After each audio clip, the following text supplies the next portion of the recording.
Today's video we're going to at least attempt to put together a real OG late 80s, early 90s 386 based PC. We review old technology from games to old PCs, and don't forget the toys. Don't get ancient electronics. We cover it all.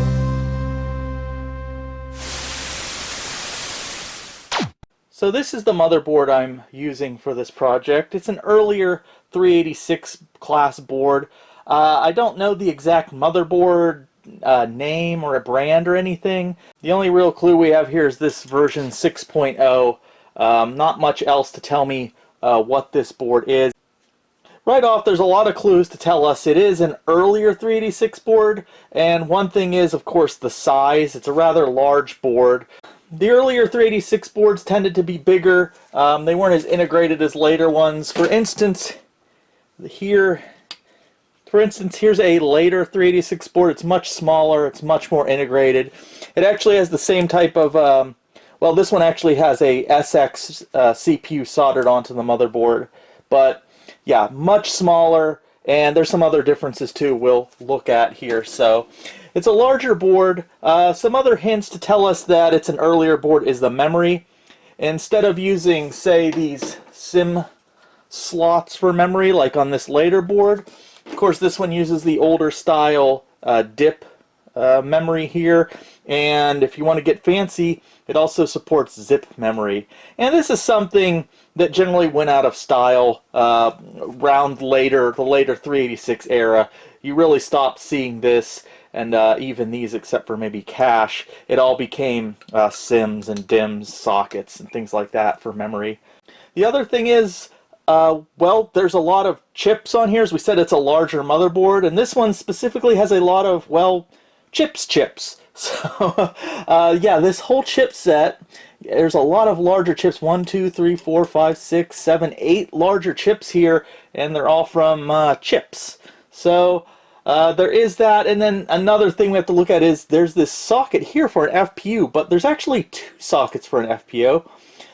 We have this one here for a 80387 or a WeTech math coprocessor, but we also have a socket here for a 287, and that wasn't too uncommon on earlier 386 boards where they had a socket where you could use a 287 as opposed to a 387 for your math coprocessing. The CPU we're using here is a 20 megahertz Intel 386DX. Again, I can't date this thing, so it may not be that early, but it does have all the telltale signs of being an earlier 386 motherboard. We have 8 and 16-bit ISA, and then we have this interesting slot right here, which obviously isn't 16-bit ISA. I'm not 100% sure what that is. It could be some proprietary, like, local bus, but my best guess, it's some kind of proprietary, like, memory expansion card. I've seen that before on some 386 boards where you would install, like, another card here and it would have memory on it. That might not be what that is, but that would be my best guess, and if it's some kind of proprietary. I suppose this could be some kind of OEM board. And then here it looks like we have a BIOS from AMI. So I guess when we boot it up, we'll see. Maybe there'll be a date in the post or something like that. There's two interesting chips here. We have 387 Busy and 387 Reset. And then here's where we connect to the buttons and on the front and whatnot. It looks like there's still a lot of room for expanding the memory through, like I said, through the DIP and the zip memory packages here, but I don't think I am going to be expanding this anymore memory-wise. Alright, so let's install a math coprocessor. Thankfully, though, although I don't know what this board is, so I don't have a jumper chart, thankfully most of these jumpers are labeled, and here it is right here. So we have a jumper over here for if you have a 287, and then there's two here, 11 and 12, and 11 says 387, and then 12, although I don't know which one's, I think this one's 12 and this one's 11. 12 is 387 or WeTech install, although it doesn't install have two L's. But anyways, I'm not sure what that means though. Do I have to put a jumper on both of them? I think on both of them if we're doing a 387, I think. I don't know. I'll try that. For the Math coprocessor, we've got this guy here. This is a Mathco DX from ULSI. These aren't really known as a fast Math coprocessor. From what I've seen, these actually clock slower than the Intel Math copros, but we don't really care in this case. It's mostly just for looks, really. I think you can barely see it, but I think that symbol right there designates that it should go in more or less like that. So again, you can see there's 2 rows of pins and there's 3 in this socket. That's because it's an enhanced Math coprocessor, because it does support the WeTechs. Now, if you thought the Math coprocessor chips were kind of useless, they're really only good for CAD and a small handful of games from this era, the WeTech is even more useless. It was kind of a higher end Math coprocessor, but it was definitely geared towards sort of things like CAD and stuff like that. But even there, even though it was quite powerful, software really had to be specifically coded for the WeTech. And so where you get a situation where if you add a Math coprocessor like a 387 to a board like this, you'll get, you know, it will help you in a very small handful of games. But if you put a WeTech in, there are no games that support the WeTech, as far as I know. So it's really only good for CAD and things like that. And even then, I believe it's only certain versions of CAD and software of the type that specifically support the WeTech. So not very useful. So I jumpered both of them for now. If I get it running and it's not detecting the Math CoPro, I'll play around with those jumpers, maybe remove one. Labeling's a little confusing there, but we are installed. This one is rated for 33 megahertz, but I'm guessing it should downclock to the 20 megahertz, so we should be good. So here is the case we're going to be using for this particular build. If it looks familiar to some of you, I have used this case in prior videos. I believe this used to be what my AMD, my 386 at 40 megahertz was originally in this case, but it is empty now. I moved that to a different case, and I feel this case is pretty appropriate for our old-timey 386. It kind of fits the era. It has a nice little LED right here. It says 386, a weird little 386 sticker. This thing, yeah, it does go up. Has a little shield. Got turbo reset buttons. Nice big old switch here. I just like this. Is more of a early 90s aesthetic that I think matches our big 386 board. Right now I just have a 1.2 megabyte floppy drive installed there, so gonna have to do some drive installs. But first, I think first task is just putting the board in this case, and then hopefully connect everything up okay, and then see if it will post. Alright, so we're installed. Interestingly, there was only 1, 2, 3, 4, 5, 6. Yeah, there's only 6 points where it connects to the base, like the motherboard connects to the case, and all this up here, there's no like connector, or not connectors, but you know, like standees or anything, or holes for standees or screws. So interesting. Unfortunately, I don't like this situation where like the CPU, this is going to be over it, but I don't think it's going to make enough heat to really make any difference or anything like that. But yeah, it does fit, but it basically takes up the entire case. So alright, so let me get it hooked up and then hopefully it posts. Alright, so initial test, very haphazardly hooked up. I'll actually be surprised if half the things work. Just video card, this is just a post test. Oh wow, that came on, I wasn't expecting that. Ooh, green light. Sounds like it's counter. Yeah, we got a post. All right, I think there's 640. Oh no, there's more than 640. What do we have on the board here? Says it slowly counts up. Probably 2 megabytes, maybe? More than 2 megabytes! Maybe 4 megabytes on board. That's cool. So I don't really have to add more, although I could. I don't know what I'm going to do with there yet, but yeah, I honestly don't know. I tested this a while ago, and I remember it posted. Okay, so we got 4 megabytes on board. Like, not great, but that's enough. I mean, that's not terrible for a 386 of this era. So, cool. Alright, so that's worked out better than I thought. Got the power LED working. We got our megahertz display. It says 25. I'm going to have to fiddle around with that, change it to 20. But other than that, we're doing okay. The usual errors. I'm not sure about that CMOS checksum. It probably has to do with the CMOS battery, which is obviously dead and things need set up.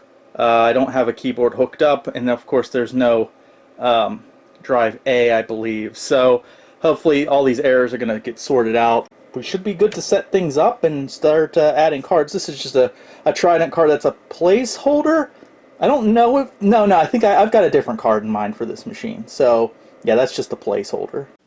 So now that the board is actually in the case here, it is posted working, I guess we should adjust what I'm actually trying to do with this build here. Now, if you're someone that watches other retro PC enthusiasts on YouTube, this might seem a little bit similar.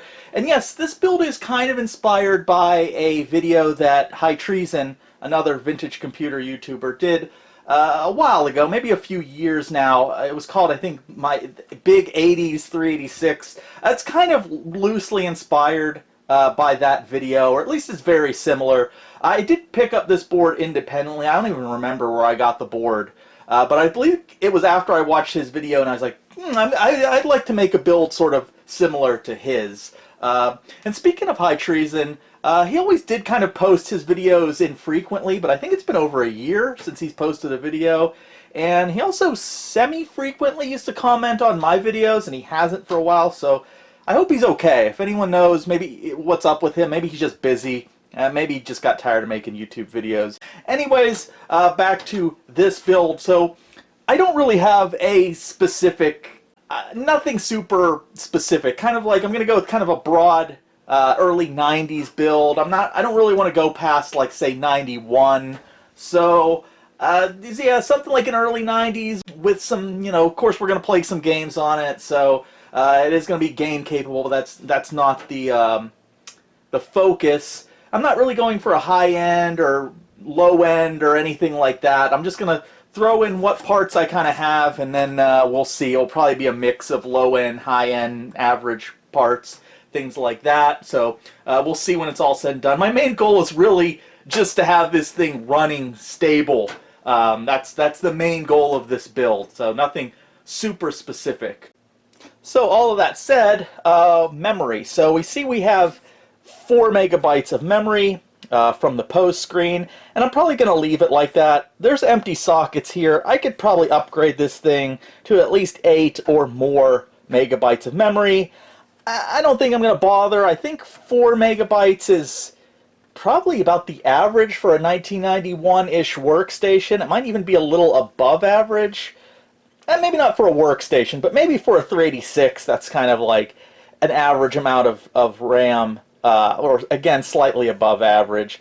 I'm not going to run anything that's going to need more than 4 megabytes, so we'll just keep it at that.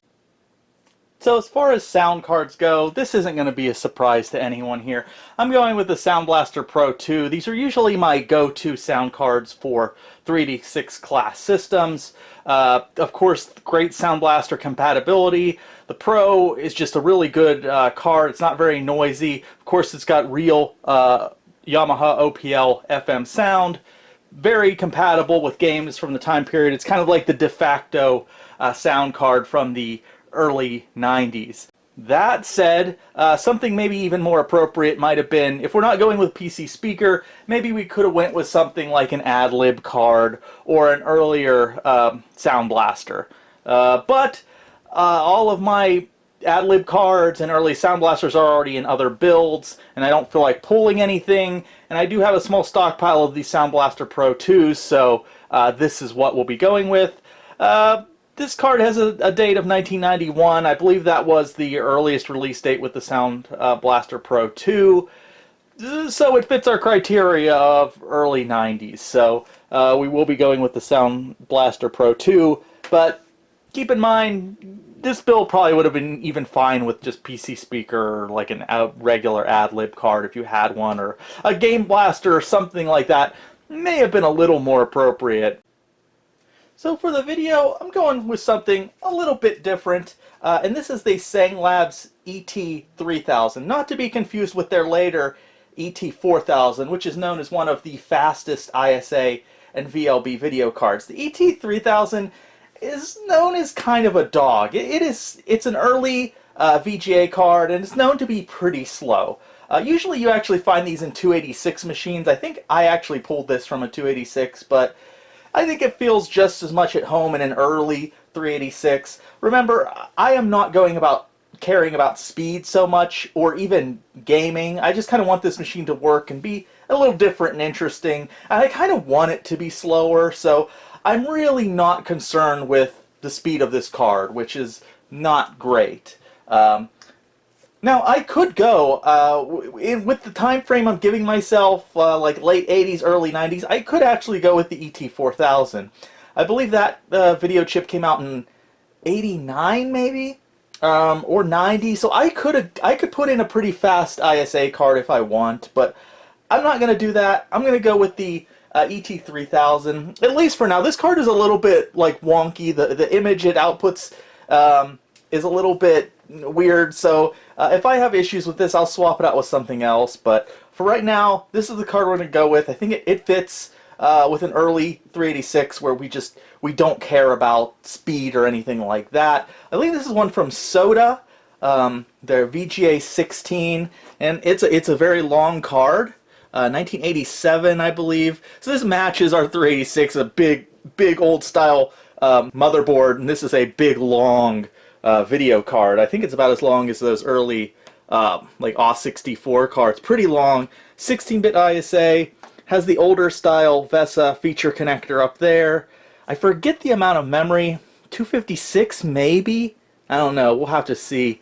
A lot of crystals on here, a little jumper switch. We got a chip missing here. I'm not sure what it went there, but we do have the 3 different kind of video inputs. We have our standard VGA, we have a bus mouse port, and then we have a connection for an older, like TTL style digital monitor. So this will do output to an older style RGB, like a digital monitor that only has like digital TTL. So you can hook up an old CGA EGA monitor with this card, or use a more modern VGA monitor. So it gives us some versatility with what we want to use. And maybe with a older 386 of the vintage we're putting together, maybe you want to hook it up to an old CGA, or if you have it, an EGA monitor for some of those games. But compatibility through VGA with CGA and EGA should be pretty good.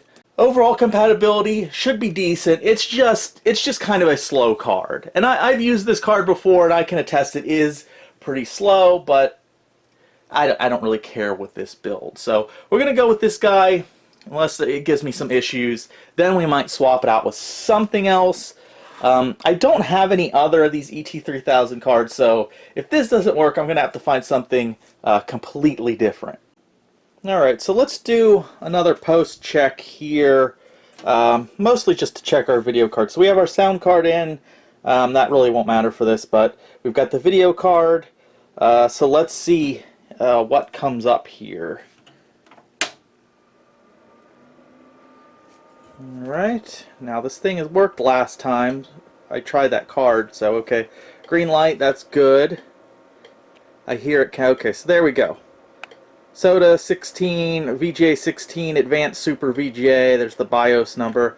And we got a copyright of 89, Soda Technologies, with the ET3000 chip in it. So it looks okay right now. I cleaned the connector on there, so hopefully it doesn't give us any troubles, but it seems to be working. I've got to change that light, the LED, from 25 to 20, and now I think I just have to get some drives in there. Obviously, a floppy drive, probably maybe a CD drive, obviously a hard drive and a hard drive controller. I don't know. I mean, there is one in there right now. Right now it's just doing the parallel and serial port, but I'll see if I can get something running off it. And I'm sure it won't be that easy. I'm sure it will give me a bunch of stupid issues. So, and here we go. And then this is the setup. But if you run, you can exit for boot, and it will try to boot. It won't find a hard drive, obviously. Okay, well, I'm just going to install those drives.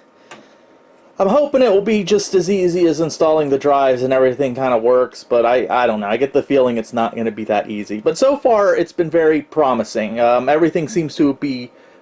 So far, things are going along a little better than I thought, so that's good. Alright, so was making good progress with this. Had some floppy drive issues, got them sorted out. The floppy drives were working. I got the hard drive working. We were accessing DOS. I was in the process of just kind of getting the CD-ROM to be identified. Everything was going good. Shut it down for the night. Came back the next day, and this. Nothing. At some point, it seems the power supply just died. It's not an uncommon problem, but I don't really encounter this very often. I'm trying to think back, and maybe one time where I had a machine that I was working on, and it was just working, and then one time I tried to power it on, and the power supply is just dead. It doesn't happen to me often at all. So I was a little surprised. I thought maybe there was a short. I don't know. I disconnected everything but the main power. I unplugged everything back here, and it's just completely, dead. I don't even hear, like, the fan isn't even kicking on back here. I tried different cables, different outlets, so it does appear that the power supply is dead. Now, unfortunately, I don't have, like, you'd think I would have a ton of them, but I don't. They're all in machines. So I actually don't have... I have one extra AT power supply, but it's not... I only use it for testing. It's not in great shape. I just use it to test boards. So I don't know. I'm going to have to dig up an AT power supply or something, or an adapter or something. But the first step right now, I need to confirm it's the power supply itself, and it might be something else, I guess, that's causing a short or something. So I am going to hook up that AT power supply used for testing and then see if it powers up. If it powers up, that's confirmed it's the power supply is the issue, and then I have to go about changing that. Not a catastrophic failure, but it is going to set this video back a little bit, unfortunately, till I can find a power supply to put in here. Alright, so now we're going to see if it is indeed the power supply. I have my testing power supply here, have it connected. So let's see. Yeah, here's... Although, interestingly, the... Okay, we're powering up. I mean, it is... Yeah, it is functioning. So it definitely seems to be a power supply issue. And thankfully, it's not like the board's blown out or something. I'm going to try hooking everything back up and just see if it will function normally. Because I don't know why that LED went out. Unless it's depending on something else being hooked up. Okay, yeah, it's working. It's I figured out it has like a separate little power connector here. So once I powered that all up, it comes on. So that one's a little bit dim right there, though. But yeah, it looks like it's definitely a power supply issue. So now it's just going to be a matter of replacing the power supply. Okay, so fast forward a week later, and I did end up. I just didn't have like an extra AT power supply, so I just used an old ATX power supply I had, and I picked up another one of these little like ATX to AT adapters, and it's a little messy, but I haven't had any trouble with it thus far with working. There's a little bit of a whine when I start it up. So it is powering up now. The power situation is fixed. I did swap out the hard drive for a larger one. I found another one that this IDE controller seemed to like, and it is like a 500 megabyte hard drive, as opposed to the old one was like 160 something, I think. So quite a bit larger hard drive. Usually with these 386s, I install DOS 5 just to be a little bit more, I don't, period correct-ish. Just DOS 5 seems a little bit more appropriate for a 386, but for ease of use, I just quickly installed DOS 6.22 on this hard drive. So we do have a booting OS now to DOS. I still cannot get CD drive to be detected for whatever reason. I don't know if it's this controller or what, if it's the board or the controller. That's just, something's not mixing right. No matter what CD-ROM drive I use, whether it's, this is an older ×4. I've tried a ×2. I've tried some newer drives from the 2000s.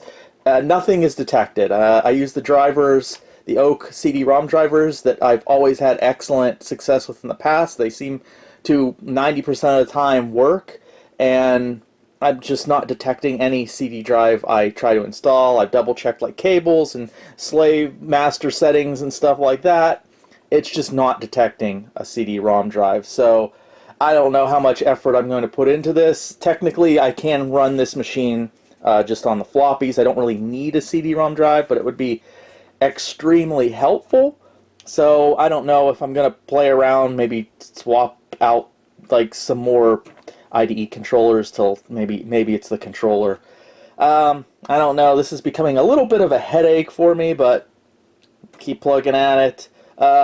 You'll see the video card is missing, and well, let's talk about that.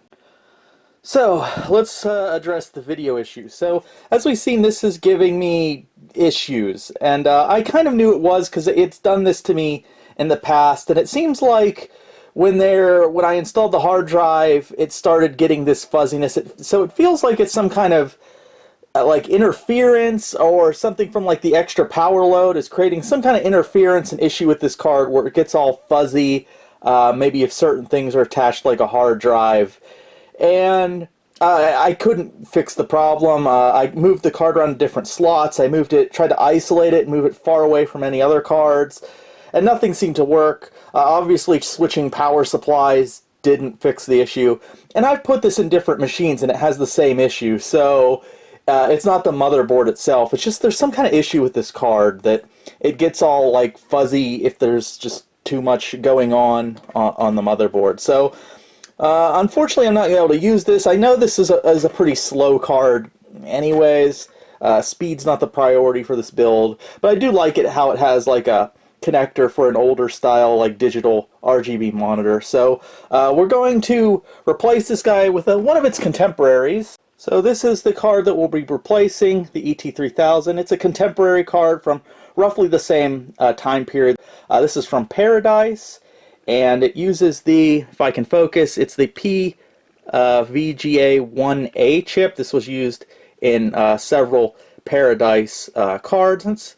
It's a pretty well thought of chip, and it should be, I don't know, but I think this might be, it even might be a little faster than the ET3000. But yeah, they're pretty much contemporaries. Not as versatile. It only has the VGA there, and if you'll notice, it is a VGA where it's missing the one pinhole. So I'm probably gonna have to use like a hot needle and melt that out so I can use it with standard my standard VGA monitor here that has all the pins, rather than break a pin off the connector.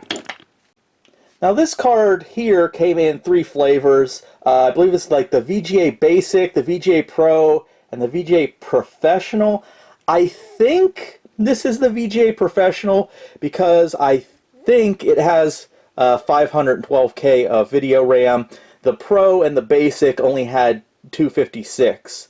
And I believe this is 512. So I think this is the Professional version. It should support 640 by 480, 256 colors. It also has like a special video mode, I believe 800 by 600 with 16 colors. It's sort of a special video mode. And from what I've read, there's one game that supports it. That's the game Wonderland, which is kind of like a text adventure game, and I actually happen to have that game. Yeah, so if we look here, this is the DOS Days website. And right here it says it added a non-standard 800 by 600 by 16 mode, which was supported by the game Wonderland. So I believe it says this probably requires the professional version with the 512K of video RAM, so it might not work on the 256 version of the card. But that's interesting. It's only one game apparently that uses this non-standard mode that I can find. And I do actually happen to have the game Wonderland. I didn't seek this game out, I just found it randomly at a Goodwill many years ago. Box is pretty beat up, but yeah, it appears to be a sort of like visual, like a text adventure, but with some with visuals. And if we look inside, so inside the box, if we look at this getting started sheet for IBM PCs and compatibles, now if we look down here in the part about video, it actually references this. It says similarly, why can't I say that? Similarly, I believe, that's how it's pronounced. An SVGA card, and then it cites the Video 7 or Paradise compatibles, which we have, appears like a normal VGA. You must tell the install program if you have one of these cards, or Wonderland will be unable to use them to full advantage. Then it goes on to say, note, Wonderland prefers the VGA mode over the SVGA. This is because of additional memory available to it when running this mode. So it does reference the non-standard mode that this chip actually supports for this game, but it does say it actually prefers the VGA mode. Maybe that's a way. I can't imagine this game as a visual text adventure using a lot of video memory, but I guess that's to cover them maybe because maybe the 256 versions of this card, you know, it's just not enough memory for the higher resolution.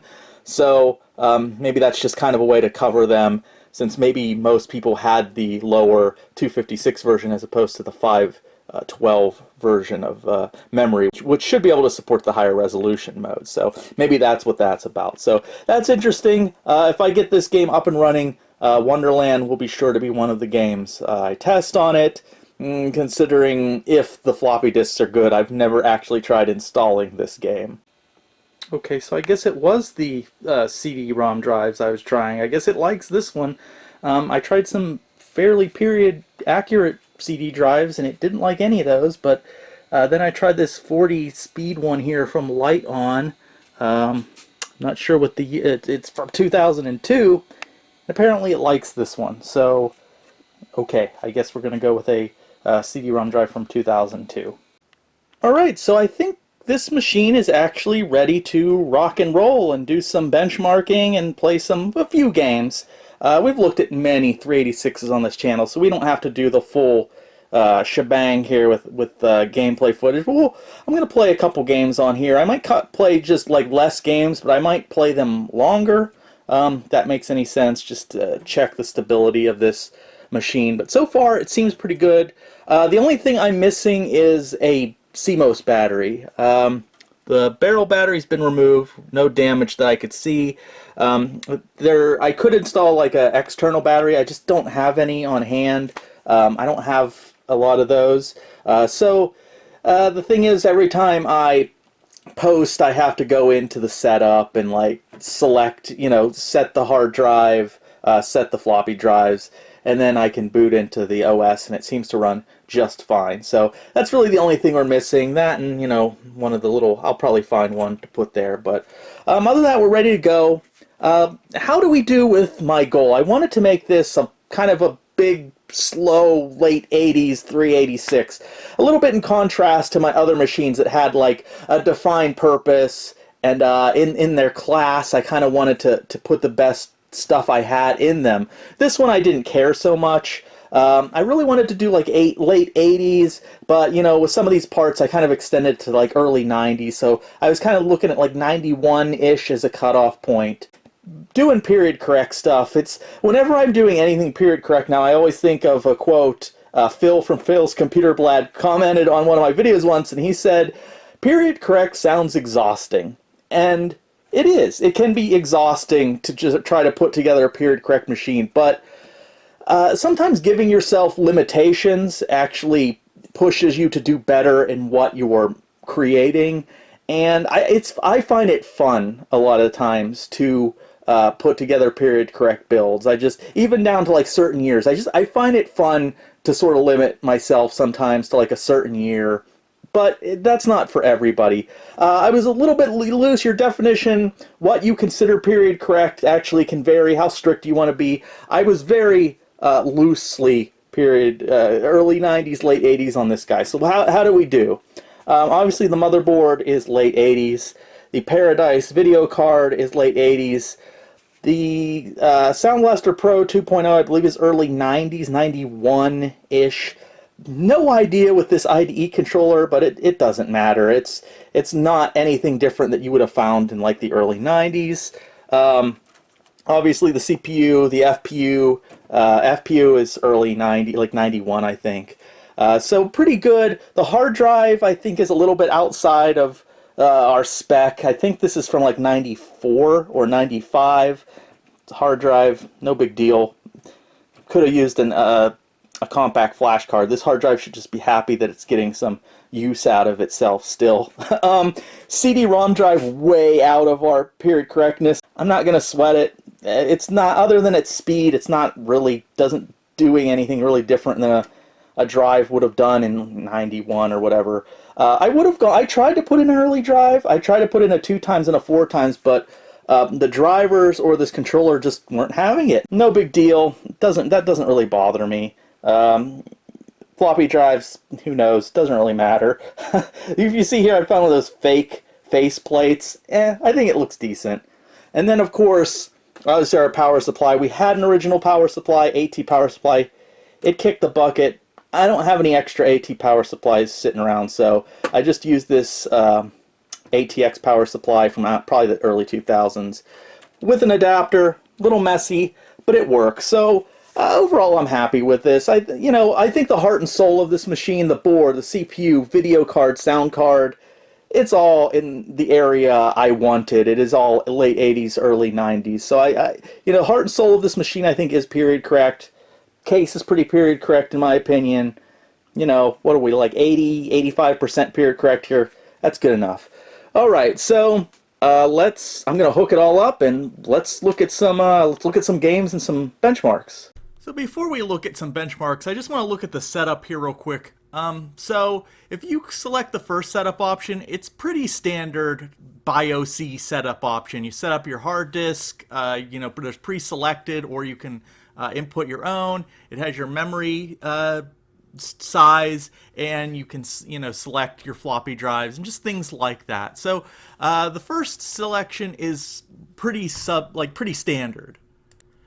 Now the second option looks a little more in depth, and again, I don't really understand any of this much. I mean, I tinker, and I mostly build these for games and tinkering, so I don't really get, as I say many times on this channel before, I don't really get into the super technical stuff here, but this is you get a kind of an ominous warning here about the system could fail, normal operations, and how to get out of it, and basically don't mess with it if you don't know what you're doing. And I didn't mess with it.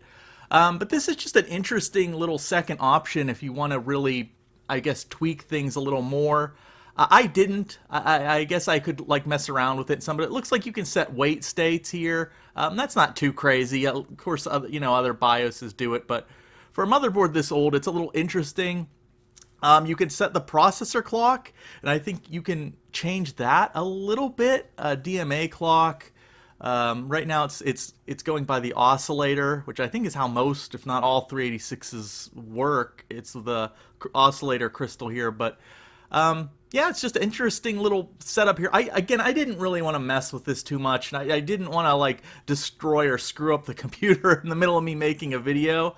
I might go back and mess with this, maybe, but it looks really in depth. You can really tweak the memory here and even maybe overclock the CPU through that little more advanced setup option you get there. But I just thought that was interesting. I thought it was worth showing you guys that this motherboard has that second extended setup option. All right, and we can look at check CPU here just to confirm. There's our CPU running at 20 megahertz, classic 386DX. It says specifically says with a 387, so no surprises there. So let's just do a little bit more in depth here. Let's check out the system information real quick. And again, not really any surprises here. Everything looks like it checks out. 386 20 megahertz. It is detecting the 80387. Everything here looks pretty good. We can run a quick little CPU speed benchmark, and there it is at the top. Yeah, comparing it to DX 33 megahertz, that looks more or less right. It's a little less than half the speed. And then I just want to do a quick disk speed benchmark just for the heck of it, and it takes a second here. And yeah, there we go. So not bad. Not the fastest hard drive speed there at all, but you know, not horrible, at least compared to these other options here that they have. And then moving on to 3D Bench 1.0C, we get a score of 25.1. And this is the install for that Wonderland game. If you look down with the video options, 4 and 5 is that special non-standard 800 by 616 color mode. If you have a Paradise SVGA card or a Vega SVGA card, which we do in this machine, so I'm going to select option 4, which is the Paradise SVGA card. And then once you get through the install process, more or less near the end of it, it says it has to decompress the graphics onto the hard disk, and it says this can take from 10 minutes to an hour depending on your hardware. Fortunately, when I went through this process, I don't even think it took 10 minutes. It maybe took about 5 minutes, give or take, to decompress the graphics on the hard drive. And here's Wonderland in its glorious 800 by 600 by 16 Super VGA mode. Even though the box and like the install, you know, declares that this game uses ad-lib sound, I didn't hear any sound. Now, again, I did play it like really deeply far through, but I didn't hear any sound at all. So I don't know, maybe it just plays a little jingle when you meet the Queen of Hearts later in the game or something, but it doesn't seem like there's a lot of sound going on in this game. But it's a really interesting sort of text adventure game. And it's almost, I mean, it's in DOS. This isn't a Windows game, but it really feels like a Windows game because you do get all these little windows. Of course, it's text, like parser text base, you know, like go left, look at, you know, that kind of thing. And then you have this little graphics window you can turn on and off. And there's other windows you can open for like inventory and like a map. And it's just interesting because it really feels like a Windows 3.1 game, but no, it's in DOS. And I didn't play very far into it, but it looks, like I said, interesting, loosely based on Alice in Wonderland. Well, I don't know if it's loosely, maybe it is pretty close. I'm really mostly just familiar with like the classic Disney Alice in Wonderland. I don't think I've ever like read the book.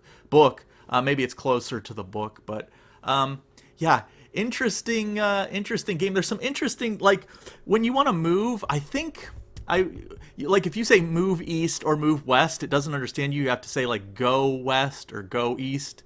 I don't know. I feel like move made more sense. It doesn't matter. Anyways, I thought that was interesting.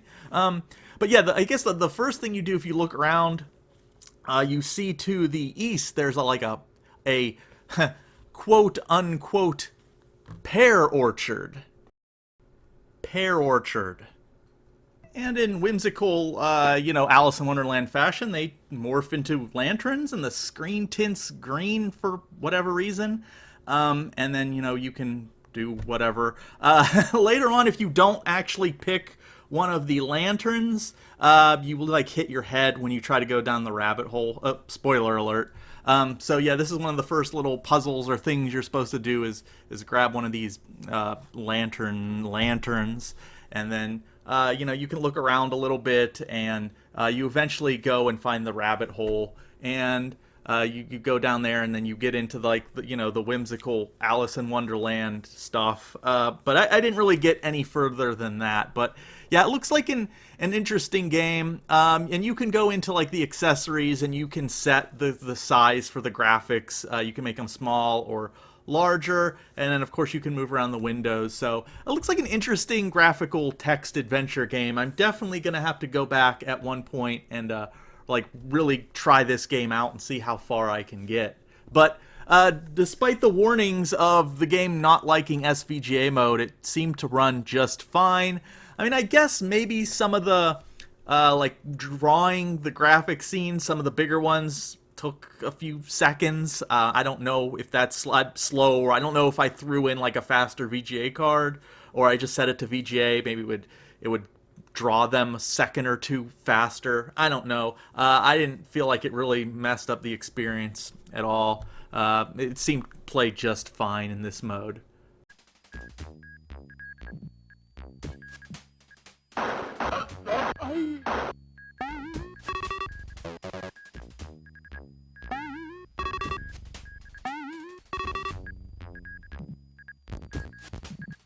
And I figured I'd check out Wolfenstein 3D. It's running here with the AdLib Sound Blaster sound.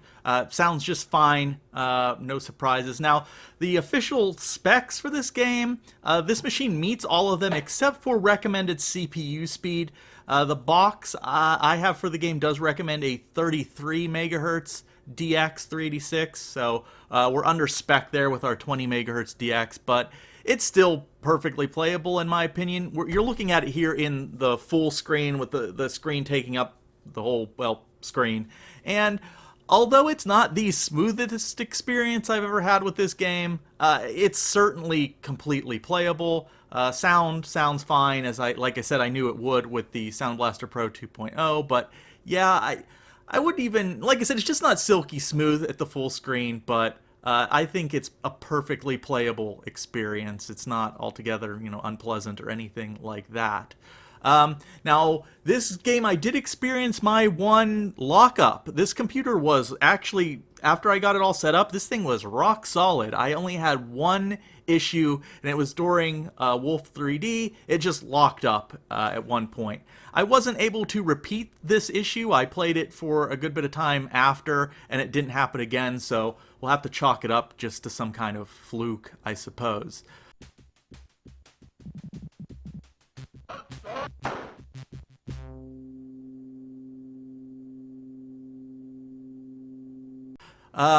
Now, if you want a smoother experience, all you need to do is decrease the screen size. I decreased it by 2, and it was a pretty smooth experience.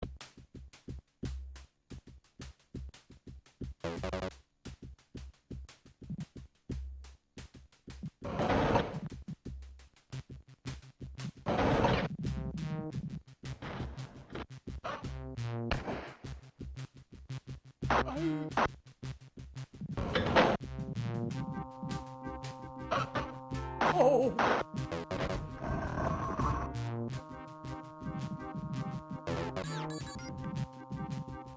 The only other issue I had, and you can see it in the image above, is every once in a while, like, especially at the beginning, like going through the scene changes, you get a little bit of that VCR-ish static at the top. You can see that there. It really didn't mess up the game at all. It was very brief and quick when it was transitioning, and it seemed only at the beginning. It didn't really happen during gameplay. It's only like a split second. It's very minor. I'm only really even bringing it up because it happened, and a lot of cards don't have that issue. I've had similar issues with cards like the ET4000, where certain games it will do. It looks even more like a VCR tracking static at the top for very brief periods of time when a game or something is like changing scenes. So I just thought, to be thorough, I'd point it out here that this card did do this with Wolf 3D. Didn't do it with any of the other games I tested. So I don't know, but it doesn't really ruin the experience at all. And here is the original Civilization for PC, and yes, the N is missing, the screen is shifted and part of it's cut off. Unfortunately, that's my capture. It looked fine on my CRT, everything was centered. It's just, if I don't constantly monitor my capture software and capture device, it will do things like this, and I think I just forgot to check it between changing games on this one. So, yeah, sorry. The game looks fine. It's just my capture cut off a bit of the right side. Civilization is probably one of my favorite series of games. But funny enough, I've never played the PC version of the first one, so it's pretty foreign to me. My first experience was actually Civilization on the Super Nintendo, which is a little different from the PC version. So again, I'm not familiar with this PC version, so this is my first time really playing it to any degree. And they're similar, but man, it's pretty crude on PC from the little bit I played here. From my memories with the Super Nintendo. The Super Nintendo version, usually we look at console ports as being inferior, and many times they are, but I don't know with this one. I just remember the Super Nintendo looking a bit better than this PC version. Sound was probably a bit better. I don't really remember. I don't remember having a lot of interface issues with the controller on the Super Nintendo or anything like that. There are some things off the top of my head that I've seen here in a little bit of gameplay on the PC. Like, I don't remember on Super Nintendo where like you would build up your palace. I don't remember that. The first time I remember encountering that was, I think, Civilization 2 on PC. But I don't remember like many of these little scenes. Like I'm not sure. It's been so long. Like on Super Nintendo, I'm not sure I remember the little like settlers coming in and the city building. There was a city screen kind of like this. But I don't know. I don't know. Maybe the city screen on the PC looks better than the Super Nintendo. It's been so long.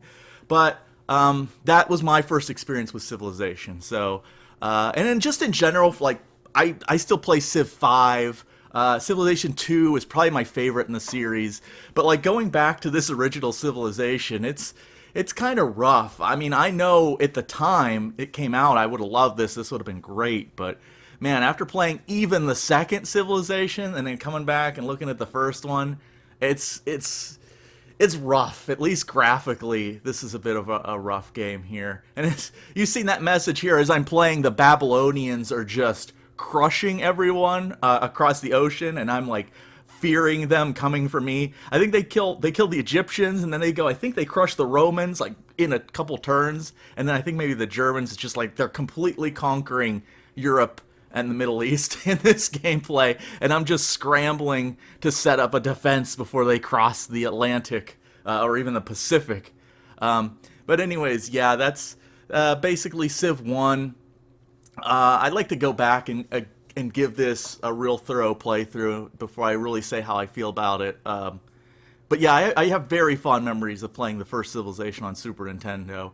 And even like talking advisors came out in Civilization 2 where you click on an advisor and they have a little FMV screen. But we were actually doing that in Civ 1 on Super Nintendo. My best friend would come over, and I don't know, maybe it was really boring for him. He seemed to enjoy it, but we'd kind of play it together. Mostly, he would watch and he would give like advice and stuff. But when we develop a technology, he would be the advisor, and he'd like tell me about it. It was silly. We were young, but anyways, yeah, I really love the first Civilization, at least on Super Nintendo. But it would take a little getting used to go back to it because yeah, it's a little bit rough. Yeah, there goes the Romans. And then I think in a turn or two, the Germans get crushed by the Babylonians. So, yeah, Babylonians on a conquering spree here in the first, like, couple turns of the game. Anyways, yeah, this game, from what I played fine. Of course, it's a slower paced. It's not like Wolfenstein. It's not like a FPS or anything like that. So it's probably going to run fine on this system. No real issues. The only thing I would say, I did have to tweak the memory a little bit. When I first just tried to install it, it told me I didn't have enough memory. So I had to run MemMaker and tweak some things. So yes, it will play with 4 megabytes of memory, but maybe for a hassle-free experience, you maybe want to put in like an 8 meg system. It might be better, but it seemed to play just fine after I tweaked the memory a little bit. Basically, I just ran MemMaker. But anyways, yeah, that's the first Civilization. So let's move on to our next game.